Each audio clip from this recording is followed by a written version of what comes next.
ဟုတ်ဒီတစ်ခါတော့ညီမတို့နှစ်ယောက်ကပေါ့နော်ဂျပန်နဲ့နယူးဇီလန်ရဲ့ living standard ပေါ့နော်လူနေမှုအဆင့်တန်းအကြောင်းလေးတွေကိုနှိုင်းယှဉ်ပြီးပြောပြပါမယ်ရှင်ပထမဆုံးအနေနဲ့ကိုကနယူးဇီလန်ရဲ့ living standard လေးကိုပြောပြပါလားဟုတ်ပြီလေကျွန်တော်ဒီliving standard မှာဆိုရင်တော့ဒီလူနေမှုအဆင့်တန်းကိုပြောရမယ်ဆိုရင်တော့ဒီမြို့ပေါ့နော်ကျွန်တော်ဒီအခုလက်ရှိကတော့ Auckland ပေါ့နော် Auckland နယူးဇီလန်မှာတော့ Auckland မြို့အကြီးဆုံးပေါ့နော်ဂျပန်မှာတော့ဒါမြို့ကြီးတွေအများကြီးရှိဆိုပြီးတိုကျိုမြို့နဲ့ပဲနှိုင်းယှဉ်ပြီးပြောချင်တယ်ပေါ့နော်ဟုတ်ဆိုတော့ဒီနယူးဇီလန် Auckland ကကျတော့ခုလောတဲ့ CBD ဆိုတဲ့ဒီမြို့လယ်ကောင်ရှိတယ်ပေါ့နော်မြို့လယ်ကောင်ကတော့ဒီတိုက်တာတွေအများကြီးရှိတဲ့နေရာပေါ့ဆိုတော့အဲ့နေရာမှာတော့အဓိကပြဿနာတစ်ခုကသူကညစ်ပတ်တယ်ပေါ့နော်ဆိုတော့မြို့ကနည်းနည်းလေးညစ်ပတ်တယ်သူတို့စီမံသားဝန်ထမ်းတွေတန်ရှင်းတော့သူတို့စူးစမ်းပြီးလုပ်ကြတယ်ဆိုပေမဲ့ဂျပန်ကိုရှင်လို့မရတဲ့အချက်ကတော့တော်တော်ညစ်ပတ်တဲ့နေရာတွေတော်တော်များတာပေါ့နော်ဆိုတော့ပြီးတဲ့ခါကျတော့ဒီgravity ပေါ့ gravity လိုမျိုးဒီစေးမင်ကြောင်တွေဆွဲထားတဲ့နေရာတွေလည်းများတယ်ပေါ့နော်ပြီးတော့အမိုက်တွေလည်းတချို့လမ်းကြတွေဆိုရင်ဒါ light မရှင်းနိုင်ဘူးဘယ်သူမှအဲ့လိုနေရာတွေဆိုရင်ဒါလမ်းညစ်ပတ်တာတွေအမိုက်တွေရှိတယ်ပေါ့နော်ဆိုတော့အဲ့ဒါကတော့နည်းနည်းလေးတော့အခြေအနေဆိုးတယ်ပေါ့နော်ဆိုတော့တခြားမျိုးပြင်ထွက်သွားရင်တော့နည်းနည်းလေးသက်သာသွားတယ်ဆိုပေမဲ့ပေါ့နော်အဓိကမျိုးထဲမှာတော့အခြေအနေဆိုးတဲ့ပြဿနာပေါ့ဒါကတော့ဒီနယူးဇီလန်မှာကြုံတွေ့နေရတဲ့ပြဿနာတစ်ခုပေါ့နော်နောက်တစ်ခုကကြတော့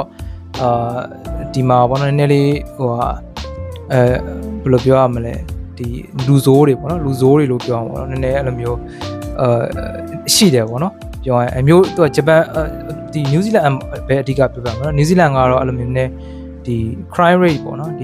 ရာဇဝတ်မှုတွေများတယ်ပြီးတော့ကိုယ့်ပစ္စည်းကိုကိုယူဆိုင်ရတယ်တချို့တွေဆိုရင်ဘတ်စကားမတ်တိုင်မှာဖုန်းကင်ထားတဲ့ဖုန်းလိုသွားတာတို့အစားဖြင့်ကားထဲမှာတန်ဖိုးကြီးပစ္စည်းတွင်ရိုက်ခွဲသွားတာတော့အဲ့လိုမျိုး case တွေရှိတယ်ပေါ့နော်ဆိုတော့အရင်တော့ safe ဖြစ်တယ်လို့မခံစားဘူးပေါ့နော်ဆိုတော့အဲ့ဒီဟာတော့ရတယ်ပေါ့နော်ဘာလို့လဲတော့မသိဘူးမြန်မာနိုင်ငံထက်တောင်ပိုဆိုးသလိုခံစားရတယ်စိတ်ထဲမှာကိုယ်စိတ်ထဲမှာပေါ့နော်ကိုယ်နိုင်ငံမှာကိုရန်ကုန်မှာနေကြတော့ဘာမှအဲ့လောက်ထိမခံစားဘူးပေါ့နော်နိုင်ငံမှာအဲ့လိုမျိုးနည်းနည်းခံစားရတယ်ရှိတယ်ဒီအထီးကမျိုးထဲမှာနေပိုဆိုးတာပေါ့နော်ဆိုတော့အဲ့လိုမျိုးဒီ crime rate တွေလည်းများတယ်ပေါ့နော်ဆိုတော့အဲ့ဒါနောက်တစ်ခုကကျတော့ဒီ infrastructure ပေါ့ဒီတို့ဒီအိမ်သားတွေပေါ့အဓိကပြောပြချင်တာတော့ဒီပုဂ္ဂလိကအိမ်သားတွေဆိုရင်နည်းနည်းလေးညစ်ပတ်တာတွေရှိတယ်ပေါ့နော်ပြောရရင်အဲ့လိုမျိုးအဓိကတော့မျိုးတွေတချို့ဒီစူပါမားကတ်တွေရောနဲ့တန့်ရှင်းနေဆိုပေမဲ့ပုံမှန်ပန်းချန်တွေကဒီအိမ်သားတွေတို့ပြီးတော့ဒီ highway လမ်းပေါ်မှာရှိတဲ့အိမ်သားတွေဆိုရင်နည်းနည်းလေးညစ်ပတ်အနှံ့တွေရတာပေါ့နော်ဆိုတော့အဲ့လိုမျိုးဆိုအဲ့ဒါတွေအပိုင်းတွေကျတော့တော်တော်လေးအားနေတာကိုတွေ့ရတယ်ပေါ့နော်ဟုတ်ဆိုတော့ဒီဂျပန်နဲ့ပတ်သက်ပြီးတော့မီဒီအနေနဲ့ဒီချက်တော့နိုင်ရှင်လို့ရအောင်ပြပြပါဦးဂျပန်လုံးဝနိုင်ရှင်လို့မရပါဘူးအဲ့ဒီချက်ကတော့လုံးဝရှင်လို့မရဘူးပေါ့နော်ကိုပြောခဲ့သလိုပဲအဓိကဂျပန်မှာမိန်းကလေးတွေအတွက်ဆိုရင်ဂျပန်ပို့ပြီးတော့အဆင်ပြေတယ်မိန်းကလေးဆိုတာအလှပကြိုက်တယ်တံပြန်ကြိုက်တယ်ဒီအတွက်ကြောင့်ပေါ့နော်နယူးဇီလန်နဲ့ဂျပန်ဆို living standard ကဂျပန်တော်တော်လေးကိုမြင့်ပါတယ်ပြီးတော့ဂျပန်မှာကျတော့ဘယ်နေရာ public space ဘယ်နေရာပဲတော့နယူးယာတီကျရင် air con လုပ်ပြီးအေးဖွင့်ပေးတယ်ပေါ့နော်ဆောင်းရာတီကျရင်အပူဖွင့်ပေးတယ်ဒီနယူးဇီလန်မှာလုံးဝမရှိပါဘူးကျောင်းဝင်းနေရပါစားလို့မျိုးမရှိဘူးပေါ့နော်အဲ့လိုမျိုးရာသီဥတုအေးတိုင်းမတက်ကြရပေါ့နော်အဲ့ဒီတစ်ချက်ကတော်တော်လေးကိုစင်မပြေဘူးပေါ့ချစ်လေးဆိုလည်းကိုသိတဲ့အတိုင်းပဲစရောက်တယ်လီစိမ့်မာတယ်ဟိုမီးတွေမှောင်နေတော့အဲ့လိုမျိုးမကြိုက်ဘူးပေါ့နော်ဂျပန်ကိုချက်ချင်းပြန်ချင်တယ်လို့တော့ဖြစ်တာပေါ့နော်ထိုင်ငိုကတော့မလို့ဖြစ်နေအဲ့ဒီအချိန်ကရောက်လာတဲ့အချိန်ကမိုးတွေလည်းရွာနေပြီးတော့ဆောင်းရည်လည်းဖြစ်နေတယ်ဂျပန်လောက်တော့မအေးဘူးပေါ့ဆောင်းရည်ဆိုပေမဲ့အဲ့လိုမျိုးပေါ့အရန် difference ဖြစ်သွားတော့ချက်ချင်းဂျပန်ပြန်ကျင်သွားတယ်ပေါ့နော်အဲ့ချက်လေးတော့ရှိပါတယ်ဟုတ်တခြားအချက်အနေနဲ့ကတော့အဓိကအဲ့လိုမျိုးပေါ့living standard ကကိုက apartment မှာနေရဆိုပေမဲ့သူတို့ကဂျပန်တက်အဆင့်မြင့်တာကြတော့အိရတဲ့ခရီးနေတေချာကြနာပါတယ်ပြီးတော့ထမင်းစားစပွဲတီးတန်းလိုမျိုး